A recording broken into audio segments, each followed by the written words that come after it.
ಪ್ರತಿದಿನ ಕೂಡ ನನಗೆ ನೂರಾರು ಜನ ಆಸ್ಪಿರೆಂಟ್ಸ್ ಒಂದೇ ಪ್ರಶ್ನೆನ ಕೇಳ್ತಾ ಇರ್ತಾರೆ, ನೋಟಿಫಿಕೇಶನ್ಸ್ ಯಾವಾಗ ಆಗುತ್ತೆ, PC ಯಾವಾಗ ಆಗುತ್ತೆ, PSI ಯಾವಾಗ ಆಗುತ್ತೆ, ಸೊ ಟೀಚರ್ಸ್ ನೇಮಕಾತಿ ಯಾವಾಗ ಆಗುತ್ತೆ ಅಂತ. ಅಂಡ್ ಯಾಕೆ ಇದನ್ನ ಕೇಳ್ತಾರೆ ಅಂತಂದ್ರೆ, ಈಗ ಹಲವಾರು ವರ್ಷಗಳಿಂದ ಓದ್ಕೊಂಡ್ ಬಂದಿರ್ತಾರೆ. ಸೊ ಅವ್ರಿಗೆ ಇನ್ನಷ್ಟು ಮತ್ತಷ್ಟು ದಿನ ಓದ್ತಾ ಇರೋದಕ್ಕೆ ಸಮಸ್ಯೆ ಆಗ್ತಾ ಇದೆ.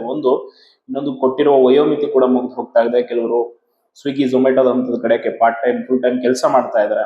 ಸೊ ಅವ್ರೊಂದು ವಿಷಯ ಕ್ಲಾರಿಟಿ ಏನ್ ಬೇಕು ಸರ್ಕಾರದಿಂದ ಅಂತಂದ್ರೆ, ಏನ್ ಹೊಸ ಸರ್ಕಾರ ರಚನೆ ಆಗುತ್ತೆ 3ನೇ ತಾರೀಕು DK ಶಿವಕುಮಾರ್ ಅವರು ಪ್ರಮಾಣ ವಚನ ಸ್ವೀಕರಿಸ್ತಾರೆ. ಅದಾದ್ಮೇಲೆ ಒಂದು ಕ್ಲಾರಿಟಿಯನ್ನ ಸರ್ಕಾರದಿಂದ ನಮ್ಗೆ ಕೊಡಿಸ್ಬೇಡಿ. ಅದೇನು ಅಂತಂದ್ರೆ, ನೇಮಕಾತಿ ಮಾಡ್ತೀವಿ ಅಂದ್ರೆ ಮಾಡ್ತೀವಿ ಅಂತ ಹೇಳಿ, ಇಲ್ಲ ಅಂದ್ರೆ ಆಗಲ್ಲ ಅಂತ ಹೇಳ್ಬಿಟ್ರೆ ನಾವು ಬೇರೆ ಏನೋ ದಾರಿ ನೋಡ್ಕೊಳ್ತೀವಿ. ಸುಮ್ನೆ ಪ್ರತಿ ಬಾರಿ ಹೋರಾಟ ಅನ್ನುವಂಥದ್ದು, ನೇಮಕಾತಿ ಮಾಡ್ತಾರೆ ಅಂತ 1 ವಾರದಲ್ಲಿ 2 ವಾರದಲ್ಲಿ ಭರವಸೆ ಇಟ್ಕೊಂಡು ಮಾಡ್ತಾ ಇರೋ ಕೆಲಸ ಬಿಟ್ಟು ಬಂದು ಮತ್ತೆ ಓದೋದು, ಮತ್ತೆ ನೇಮಕಾತಿ ಆಗದಿರೋದು ಸಮಸ್ಯೆ ಆಗ್ತಾ ಇದೆ ಸರ್. ನಿಜಕ್ಕೂ ಈ ಮಾತುಗಳನ್ನ 100ಕ್ಕೆ 100ರಷ್ಟು ನಾವು ಒಪ್ಪಲೇಬೇಕು.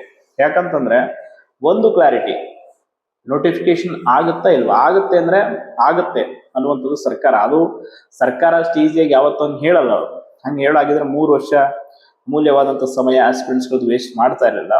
ಬಟ್ ಈಗಾದ್ರೂ ಅಟ್ಲೀಸ್ಟ್ ಒಂದು ಟೈಮ್ ಲೈನ್, ಇಂಥ ಟೈಮ್ ಮಾಡ್ತೀವಿ, ಇಂಥ ಮಂತಲ್ಲಿ ಮಾಡ್ತೀವಿ, ಅದು ಒಂದು ಕ್ಲಾರಿಟಿ ಕೊಟ್ಬಿಟ್ರೆ ಎಷ್ಟೋ ಜನ ಆಸ್ಪಿರೆಂಟ್ಸ್ಗಳ ಒಂದು ಭವಿಷ್ಯಕ್ಕೆ, ಅವರ ಒಂದು ಮನೆಗೆ ಎಲ್ರಿಗೂ ಒಳ್ಳೇದಾಗುತ್ತೆ. ಯಾಕಂದ್ರೆ ಪ್ರತಿ ದಿನ ಆಸ್ಪಿರೆಂಟ್ಸ್ಗಳು ಲೈಬ್ರರಿ, PG ಮತ್ತೆ ಹೊರಗಡೆ ಊಟಕ್ಕೆ ಎಷ್ಟು ಖರ್ಚು ಮಾಡ್ತಾರೆ. ಎಕ್ಸ್ಟ್ರಾ ಧಾರವಾಡ ಮತ್ತು ಬೆಂಗಳೂರಿನ ವಿಜಯನಗರ, ಚಂದ್ರಲೇಔಟ್ ಆಗಿರ್ಬೋದು, ಧಾರವಾಡದಲ್ಲಿ ಸತ್ತಾಪುರ, ಎಷ್ಟೆಲ್ಲ ಇಲ್ಲಿ ವಹಿವಾಟು ಈ ಕಾಂಪಿಟೇಟಿವ್ ಓದೋ ಆಸ್ಪಿರೆಂಟ್ಸ್ ಗಳಿಂದ ಆಗುತ್ತೆ ಹೇಳಿ.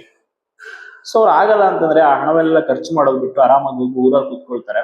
ಯಾವಾಗ ನೋಟಿಫಿಕೇಶನ್ ಆಗುತ್ತೋ ಅವಾಗ ಬಂದು ಓದ್ತಾರೆ. ಸುಮ್ನೆ ಅವ್ರು ಆಗುತ್ತೆ ಅನ್ನೋ ಭರವಸೆಯಲ್ಲಿ ಬಂದು ಇಲ್ಲಿ ಕೂತ್ಕೊಂಡು ಓದೋದು, ಪ್ರತಿ ತಿಂಗಳು 5,000 ರಿಂದ 10,000 ರೂಪಾಯಿ ಒಬ್ಬ ಆಸ್ಪಿರೆಂಟ್ಸ್ ಖರ್ಚಿರುತ್ತೆ. ಸೊ ಅದನ್ನು ಸರ್ಕಾರ ಅಂತೂ ಬರ್ಸಲ್ಲ. ಈಗ ಯುವ ನಿಧಿ ಅಂತೂ ನಿಂತು ಹೋಗಿದೆ. ಅವ್ರು ಕೊಡೋ 3,000 ಯಾವ್ದಕ್ಕೂ ಒಂದು ಲೈಬ್ರರಿ ಫೀಸು, ಟಿಫನ್ಗೂ ಆಗಲ್ಲ ಆಸ್ಪಿರೆಂಟ್ಸ್ ಗಳಿಗೆ. ಸೊ ಅದಕ್ಕೆ ಈ ಒಂದು ಕ್ಲಾರಿಟಿಯನ್ನ ನಮ್ಗೆ ಸರ್ಕಾರದಿಂದ ಕೊಡಿಸ್ಬಿಡಿ. ಯಾವುದೇ ವಿದ್ಯಾರ್ಥಿ ಸಂಘಟನೆ ಆಗಿರಲಿ, ಯಾರೇ ನಾಯಕರಾಗಿರಲಿ, ದಯವಿಟ್ಟು ಇದೊಂದು ನಮ್ಗೆ ಸಹಾಯ ಮಾಡಿಬಿಡಿ ಅಂತೇಳಿ ರಾಜ್ಯದ ಎಲ್ಲ ಆಸ್ಪಿರೆಂಟ್ಸ್ಗಳು ಕೇಳ್ಕೊಳ್ತಿದ್ದಾರೆ. ದಯವಿಟ್ಟು ನಮ್ಗೆ ಶಿಕ್ಷಕರ ನೇಮಕಾತಿ ಆಗಿರ್ಬೋದು, PC, PSI ಯಾವುದೇ ಆಗಿರಲಿ, ಆಗಲ್ಲ ಅಂದ್ರೆ ಆಗಲ್ಲ ಅಂತ ಸ್ಪಷ್ಟವಾಗಿ ಸಚಿವರಿಂದ ಒಂದು ಸ್ಟೇಟ್ಮೆಂಟ್ ಬರಲಿ. ನಾವು ನೆಕ್ಸ್ಟ್ ಅವ್ರನ್ನ ಏನೂ ಕೇಳಕ್ ಹೋಗಲ್ಲ, ನಾವ್ ಏನ್ ಚುನಾವಣೆ ಬರುತ್ತೆ ಅವಾಗ ನೋಡ್ಕೋತೀವಿ ಅಂತ ಹೇಳ್ತಾ ಇದ್ದಾರೆ. ಸೊ ಇದನ್ನ ಕ್ಲಿಯರ್ ಆಗಿ ಸರ್ಕಾರ ಹೇಳಬೇಕು ಅನ್ನುವಂಥದ್ದು ನಮ್ದು ಕೂಡ ಬೇಡಿಕೆ ಅಷ್ಟೇ. ಪ್ರತಿದಿನ ಪಾಪ ಈ ಸುಳ್ಳು ಭರವಸೆ ಕೇಳಿ ಕೇಳಿ ಕೇಳಿ ಆಲ್ರೆಡಿ ಸಾಕಾಗಿ ಹೋಗಿದೆ. ಎಷ್ಟು ದಿನ ಅಂತ ಕೇಳ್ತಾರೆ ಹೇಳಿ?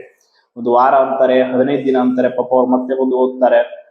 ಈ ಕಡೆ ಓದ್ತಾ ಇರೋರಿಗೆ ಯಾರಿಗೂ 22, 21 ಚಿಕ್ಕ ವಯಸ್ಸಲ್ಲ, 32, 33, 34 ವರ್ಷ ವಯಸ್ಸು.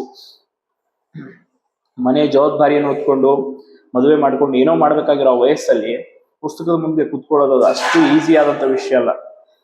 ಓದು ಅನ್ನುವಂಥದ್ದು ಅದು ಸುಮ್ಮನೆ ಅಲ್ಲ. ಅದನ್ನ ಏಕಾಗ್ರತೆಯನ್ನು ಕೂತ್ಕೊಂಡು ಆ ಕಾನ್ಸಂಟ್ರೇಟ್ ಇಂದ ಓದೋರಿಗೆ ಮಾತ್ರ ಗೊತ್ತಿರುತ್ತೆ. ಸೊ ಅದಕ್ಕೆ ಈ ಏಜ್ ಅಲ್ಲೂ ಕೂಡ ನಾವು ಇಷ್ಟೊಂದು ಸ್ಟ್ರಗಲ್ ಮಾಡುವಂಥದ್ದು ತಂದೆ ತಾಯಿಗಳಿಗೆ ಹೊರೆಯಾಗಿರುವಂಥದ್ದು ನಮ್ಗೆ ಬೇಡ. ಸೊ ದಯವಿಟ್ಟು ಏನಾದ್ರು ಒಂದು ಕೆಲಸ ನೋಡ್ಕೋತೀವಿ, ಬದುಕೋಕ್ 100 ದಾರಿ ಇದೆ ಅನ್ನೋದು ತುಂಬಾ ಜನ ಆಸ್ಪಿರೆಂಟ್ಸ್ ಗಳ ಹಳಲು. ಬೆಂಗಳೂರಲ್ಲಿ ಕೂಡ ನನಗೆ ಪ್ರತಿನಿತ್ಯ 1-2-3 ಜನ ಈ ರೀತಿ ಕೆಲಸ ಮಾಡೋ ಸಿಗ್ತಾ ಇರ್ತಾರೆ. ಅವರೆಲ್ಲ ಇದೇ ಹೇಳ್ತಾರೆ, ಸರ್ ನಮ್ಗೆ ಏನು ಬೇಡ, ಒಂದು ಕ್ಲಾರಿಟಿ, ಆಗಲ್ಲ ಅಂತ ಹೇಳ್ಬಿಟ್ರೆ ನಾವು ಡೈರೆಕ್ಟ್ ಆಗಿ ನಮ್ದು ಹೆಂಗೋ ವಯಸ್ಸು ಮುಗಿತಾ ಇದೆ, ಸೊ ಏನೋ ಒಂದು ಜೀವನಕ್ಕೆ ದಾರಿ ಮಾಡ್ಕೊಳ್ತೀವಿ. ಆಮೇಲೆ ಇರೋ ವಯಸ್ಸು ಕಳ್ಕೊಂಡು, ಸಮಯನೂ ಕಳ್ಕೊಂಡು, ಮತ್ತೆ ಇನ್ನೊಂದು ವರ್ಷ ತಡ ಆದ್ಮೇಲೆ ಮತ್ತೆ ಕೆಲ್ಸಕ್ಕೆ ಹೋಗೋದು, ಅದು ಹಿಂಸೆನೇ ಆಗುತ್ತೆ. ಸೊ ಹೀಗೆ ಮನಸ್ಸಿಗೆ ಗಟ್ಟಿ ಮನಸ್ಸು ಮಾಡ್ಕೊಂಡು ಕೆಲಸ ನೋಡ್ಕೊಂಡ್ಬಿಡ್ತೀವಿ. ತಂದೆ ತಾಯಿಗಳಿಗಂತೂ ನಾವು ಎಷ್ಟು ಭಾರ ಆಗಿದೀವಿ ಅಂತಂದ್ರೆ, ಈ ಕಡೆ ಹೊರಗಿನ ಸಮಾಜಕ್ಕೂ ಕೂಡ ಒಂದು ರೀತಿ ನಿಷ್ಪ್ರಯೋಜಕರ ರೀತಿ ನಮ್ಮನ್ನು ನೋಡ್ತಾರೆ ಅನ್ನುವಂಥದ್ದು ನೋವಿದೆ. ಸೊ ಅದಕ್ಕೆ ನಾವು ಕೂಡ ಈ ಸರ್ಕಾರ ರಚನೆ ಆದ ಮರುಕ್ಷಣವೇ ಸರ್ಕಾರಕ್ಕೆ ಕೇಳುವಂಥದ್ದು ಇದೇ ಪ್ರಶ್ನೆ: ನೋಟಿಫಿಕೇಶನ್ ಮಾಡ್ತೀರಾ ಇಲ್ವಾ?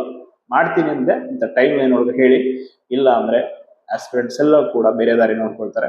ಧನ್ಯವಾದ.